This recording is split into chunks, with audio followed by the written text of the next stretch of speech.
अध्यक्ष महोदय, मैं मानता हूं इसे कि जो हमारे माननीय सदस्य सुरेश जी ने गुजरात से जुड़े एक सवाल को इस सदन में खड़ा किया है, यह बहुत ही गंभीर सवाल है, बहुत ही गंभीर मुद्दा है। इसलिए मैं कुछ भी कहने के पहले मैं सदन से यह अनुरोध करना चाहता हूं और आपके माध्यम से अनुरोध करना चाहता हूं, धैर्यपूर्वक उनकी बातों को हम लोगों ने सुना है। इसलिए मैं भी जो कुछ भी कहने जा रहा हूं, मैं विनम्र अनुरोध करूंगा, कृपया उसे धैर्यपूर्वक शांतिपूर्वक सुने।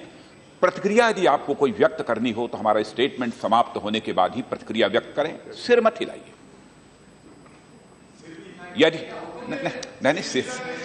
नहीं, आप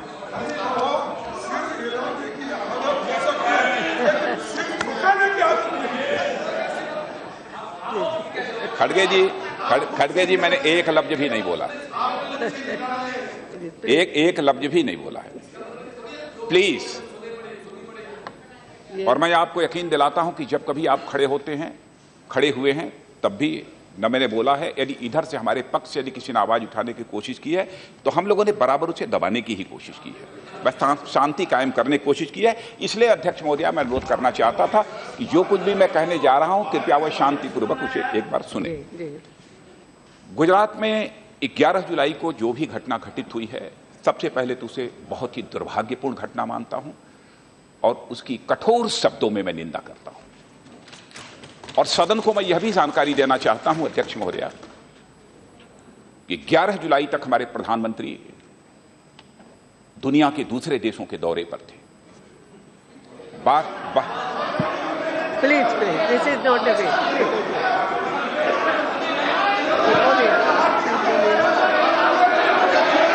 प्लीज, क्या चाहते हैं आप? दलित नहीं, राजनीति चाहिए। आप बोलिए। Nothing will go on record, only Rajnath Singh statement, that's all. Yes, मैं पूरे दिन खड़ा रहूंगा, लेकिन अपनी बात आप लोगों के सामने मैं रखना चाहूंगा, दो टूक शब्दों में मैं रखना चाहूंगा। मैं यील्ड करने को तैयार नहीं हूं।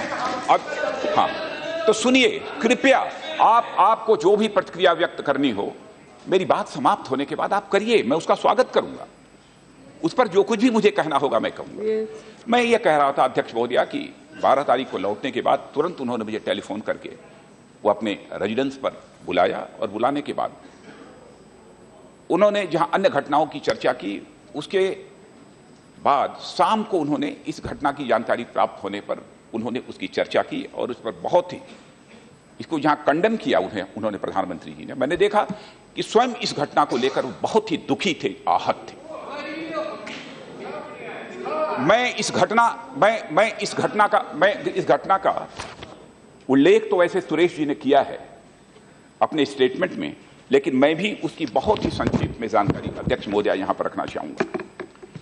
यह ऊना उपमंडल है जिला गिर सोमनाथ में, जहां पर मोटा समधियाला नामक एक स्थान है गुजरात में, जहां पर कि 11 जुलाई 2016 को यह दलितों पर अत्याचार की घटना घटित हुई है। इस घटना में जो विक्टिम थे, गिर सोमनाथ जिले के वेदिया गांव में एक मृत गाय के शरीर से चमड़ी निकाल रहे थे। फिर उसके बाद जो एक्यूज्ड हैं, अभियुक्त, वहां पर आए और उन्होंने उनके साथ गाली गलौज की और लोहे के पाइपों से, लाठियों से एवं एल्यूमिनियम स्ट्रिप आदि से पीटना शुरू कर दिया तथा पीड़ितों से 3 मोबाइल फोन भी उन्होंने अपने कब्जे में ले लिया। आईपीसी की धारा 307, 395, 324, 323 और 504 और जीपीए की धारा 135 और अत्याचार अधिनियम की धारा 325 के अधीन ऊना पुलिस थाना में दिनांक 11 जुलाई 2016 को 7:30 बजे प्राथमिकी दर्ज की गई। विक्टिम में से एक वशाराम भाई बालू भाई सरवैया ने प्रमोद गिरी, रमेश गिरी, बलवंत धीरू भाई, रमेश भगवान भाई, राकेश रश्की, नागजी भाई, दहिया भाई अहिर, निवासी गिर सोमनाथ जिला के विरुद्ध FIR दर्ज कराई। जो पीड़ित हैं, पीड़ितों के नाम हैं वह वशाराम भाई, बालू भाई सरवैया, बालू भाई, बीरा भाई सरवैया, रमेश बीजल, अशोक बीजल, बेचरा भाई आदि आदि, ये सब सारे उनको जो पीड़ित हैं उनके नाम हैं। मामले की जांच डिप्टी पुलिस सुपरिंटेंडेंट जो SC और ST सेल का काम विशेष रूप से देखते हैं, गिर सोमनाथ जिले के उनके द्वारा कराई जा रही है और कुल 9 अभियुक्तों को अब तक गिरफ्तार किया गया है, जिनमें से 7 न्यायिक हिरासत में हैं तथा अन्य 2 पुलिस हिरासत में हैं। IPC की धारा 342, 365 और अत्याचार अधिनियम की धारा 31 को अब तक की गई जांच के आधार पर आगे और जोड़ा जा रहा है। कुल अब तक 4 अधिकारियों, 1 पुलिस इंस्पेक्टर, 2 सब पुलिस इंस्पेक्टर और 1 हेड कांस्टेबल को ड्यूटी में लापरवाही बरतने के परिणाम स्वरूप सस्पेंड कर दिया गया है और उनके खिलाफ जो है अनुशासनात्मक कार्रवाई प्रारंभ कर दी गई है। राज्य सरकार ने प्रत्येक पीड़ित परिवारों के लिए 4 लाख रुपए की धनराशि स्वीकृत की है, जिसमें से कि 1 लाख रुपए की धनराशि उन्हें अब तक उपलब्ध कराई जा चुकी है। शेष धनराशि भी उन्हें उपलब्ध करा दी जाएगी। और अपराध की गंभीरता को देखते हुए पूरी जांच CID क्राइम ब्रांच को सौंप दी गई। मामले की सुनवाई तेजी के साथ हो, यानी स्पीडी ट्रायल हो, इसके लिए हाई कोर्ट से कंसल्ट करने के बाद प्लीज पूरा सुनिए। अधीर रंजन जी, आप बहुत दूर हो उससे, बैठिए। Yes please, you continue, you can continue. Yes बैठिए Bhuria ji. No, nothing is going on record. Bhuria ji, गधों के नेता बड़े बनोगे। बैठिए प्लीज प्लीज प्लीज प्लीज। गृहमंत्री खड़े हैं आप।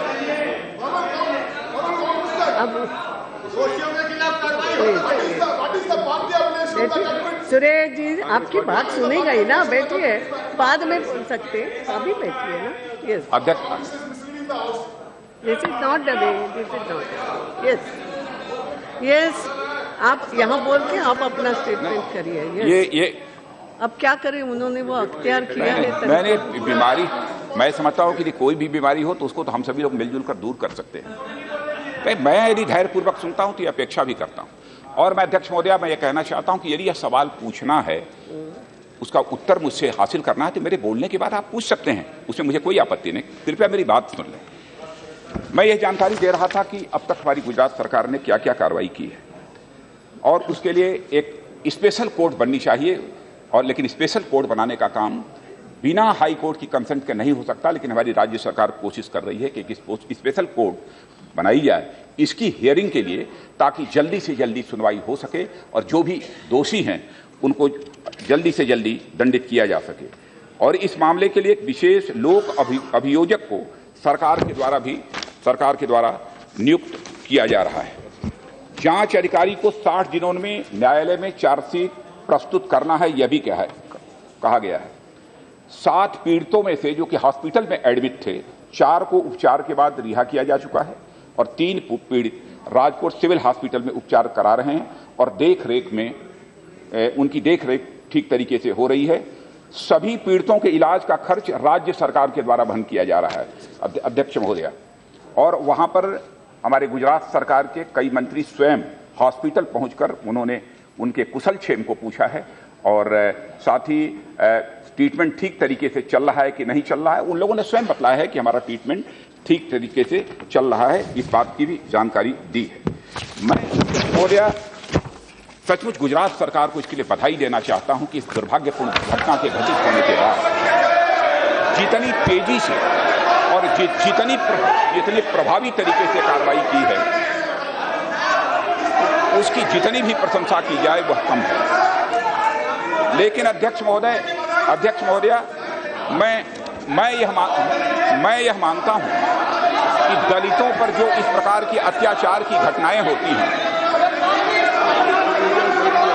नहीं, खड़े रहेंगे। आज मैं दिन भर खड़ा रहूंगा। Please please please, this is not the way. बैठिए बैठिए, चिल्लाने से नहीं होता। बैठिए बैठिए। वेणुगोपाल जी, क्या है ये? गुरिया जी को आज आप बाद में पूछिए ना क्यों किया। बैठिए ऐसा नहीं होता है, ऐसा नहीं। बैठिए बैठिए बैठिए। Please please please please please please बैठिए। यस, वेणुगोपाल जी, ये सही तरीका नहीं है। He is praising government, not that person. Please बैठिए बैठिए, ऐसा नहीं होता है। बैठिए प्लीज प्लीज।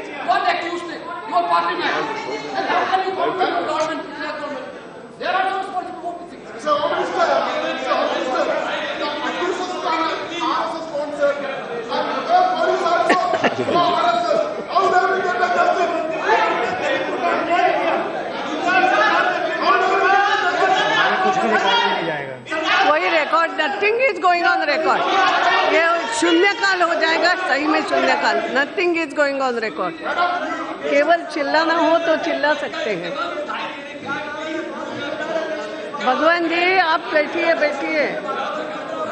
यस अध्यक्ष महोदया, मैं ये कहना चाहता था कि दलितों पर जो अत्याचार की घटनाएं, चाहे किसी भी राज्य में क्यों न हो, चाहे वो भाजपा शासित राज्य हो अथवा कांग्रेस शासित राज्य हो अथवा किसी भी राजनीतिक पार्टी के द्वारा शासित राज्य क्यों न हो, इस प्रकार की घटनाएं बहुत ही दुर्भाग्यपूर्ण होती हैं। और इसे मैं एक विडंबना मानता हूं कि आज़ादी हासिल होने के इतने वर्षों के बाद भी इस प्रकार के दलितों पर अत्याचार की घटनाएं घटित हो रही हैं।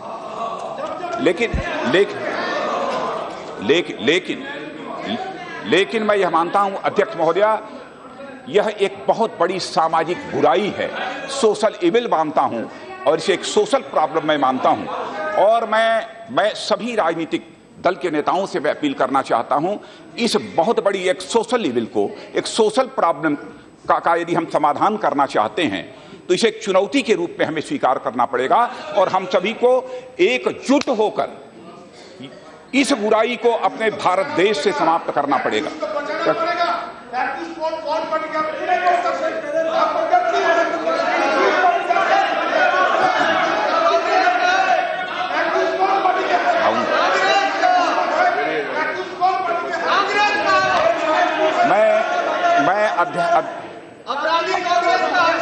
खड़गे जी, ये बैठ के बोलने की परमिशन ऐसी ही दे दी है क्या है? हर कोई सदस्य उठ के बिना परमिशन के बोलेगा। मैं हरियाणा की घटना की चर्चा नहीं कर रहा हूं। हरियाणा के दलितों के ऊपर जो अत्याचार हुआ है उसकी चर्चा नहीं कर रहा हूं, मत भूलिए। प्लीज प्लीज बैठिए।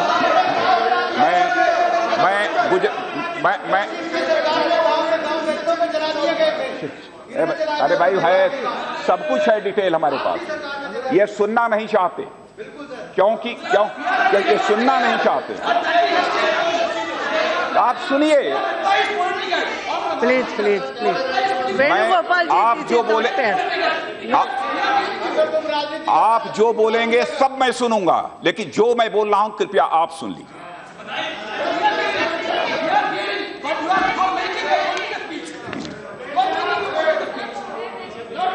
You are more experienced.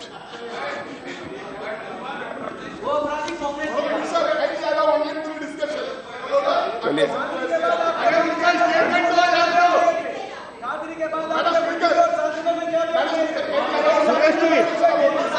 Not proper. बैठे बैठे कमेंट फिर नहीं करोगे। No, I am sorry, otherwise I will have to name you. Every now and then this will not do. Please take your seat. No comments like this. No comments like this. बैठिए please, बैठिए please, बैठिए। आपका नाम दर्ज हो जाएगा। बैठिए बैठिए। ये नहीं होता है। No. What is happening, ma'am? Please. You have to listen. मैं मैं गुजरात में 1991 से लेकर 1999 तक 99 तक दलितों के ऊपर कितने अत्याचार की घटनाएं हुई हैं, यह चार्ट मैं आप सुनिए।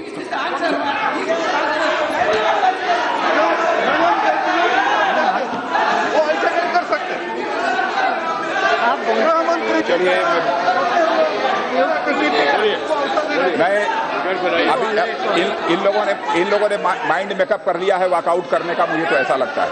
लेकिन मैं कहना चाहता हूं 1991 से लेकर 1999 तक मैं समझता हूं कि 91 में 1211, 99 में 1656, 93 में 1751, लगातार यह संख्या बराबर दलितों पर अत्याचार की गुजरात में इन कांग्रेस के शासनकाल में अध्यक्ष महोदया तेजी के साथ बढ़ी है। और इतना ही नहीं, मैं 2001 से उठाकर गुजरात में दलितों पर जो अत्याचार की घटनाएं हुई हैं उनके आंकड़े को यदि कोई देखे तो मैं सचमुच 2001 के बाद काम करने वाली सरकार को मैं बधाई देना चाहता हूं कि दलितों पर अत्याचार की घटनाओं में भारी गिरावट आई है अध्यक्ष महोदया, मैं इसका उल्लेख करना चाहता हूं। और अध्यक्ष महोदया जहां तक इस बात की भी No, I will not. No, I will not. No, I will. No, I will not. No, I will. You address the chair. और मैं यह भी नेशनल क्राइम रिकॉर्ड ब्यूरो का एक डाटा जो क्राइम अगेंस्ट शेड्यूल्ड कास्ट और scheduled tribe community से संबंधित है, उस डाटा का यहां पर मैं उल्लेख करना चाहता हूं अध्यक्ष महोदया कि 2004 में सारे देश भर में 32,255 दलितों पर अत्याचार की घटनाएं हुई हैं और 2005 में 29,741 और 2006 में 32,000 से भी अधिक घटनाएं घटित हुई हैं।